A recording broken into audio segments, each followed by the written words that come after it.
Today I want to tell you all about the Scott Ascent release. It's a micro adjustable back tension release, one of the finest hinge releases that Scott's ever produced, and it's my favorite. Comes in 3 sizes. You can get it in a 3-finger medium, 3-finger large, or you can get it in a 4-finger large. The adjustability is what you're paying for with this release, and it's by far my favorite. I'll go through all the adjustments now. When you take it out of the package, the release is going to come set up with a click. Some people like the click, some people don't. With this release, you have all those options. You can shoot it with, without, tiny click, deep click. You have a ton of adjustments. So let's go through that real quick. If you don't like the depth of your click, the way you adjust that is you go right through the hinge right here. There's a 5/64 set screw. You're going to want to break that loose. About a half turn's all you need. To make your adjustments, in the back of the release right here, you're going to find a .050, a 50 thousandths set screw, and that's a micro drive screw.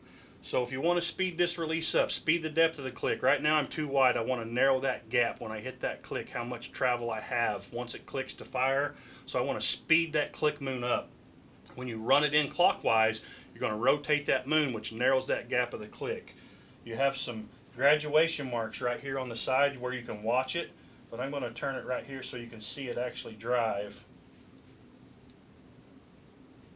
When I run it in, it's going to speed that click up. I'm going to narrow it down, narrow it down. I just want to hear it, just make it audible.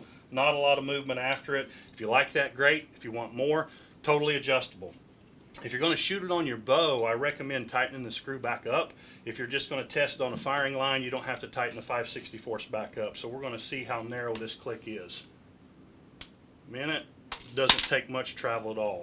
If you want to make it deeper, I've already got that loose because I didn't tighten it back up.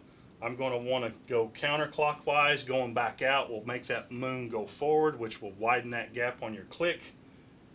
You can run it counterclockwise. You can see that moon backing up. Now I'm going to have a lot of travel once I hit that click. Click, rotate, rotate. There's a lot more travel down. That's going to feel really deep on a bow with a lot of holding weight. So make sure you can test it. You have a ton of adjustment. That's how you adjust your click depth. If you're happy with the click depth and you want to adjust how fast you get to that click, make sure you snug your 5/64 back up in the side right here. Get that snug. And like all Scott hinge releases, in the back there's a 1/16 set screw that holds both moons in place. Same on the Ascent. Crack the 1/16 loose, and you're going to utilize the same micro drive screw that we used to set the depth of the click. Running it in, we'll rotate the moons back to speed it up. Backing it out counterclockwise, we'll rotate the moons forward to give you more travel.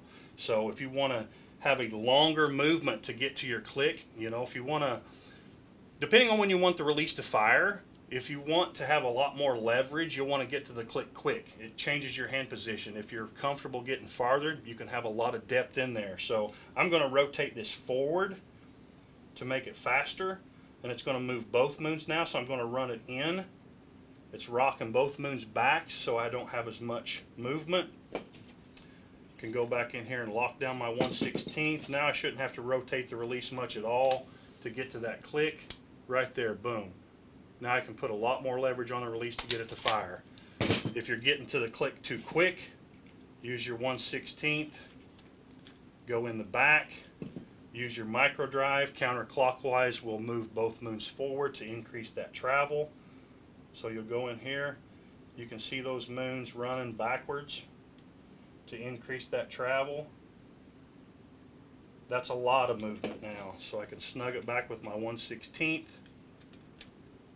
Now I should have a lot of travel before I hit that click. Yep. If you're an archer that doesn't prefer a click, we can fix you up that way too. Both moons will rock.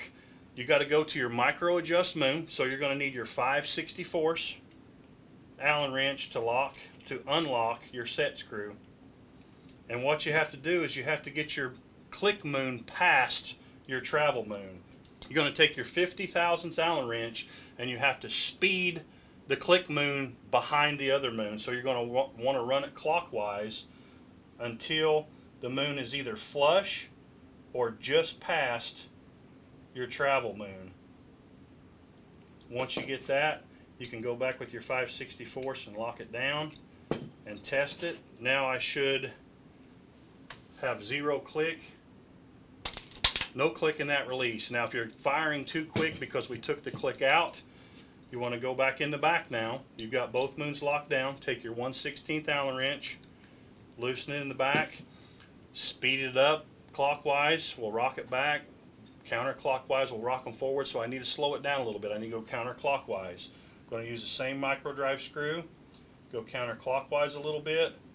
That's pushing my moons forward to increase the travel. 1/16 in the back to lock it down. Now I should have a lot more travel before this release fires. Quite a bit. So micro adjustability with the click, without the click, the most adjustable release Scott has ever made in the back tension series. This is the Scott Ascent.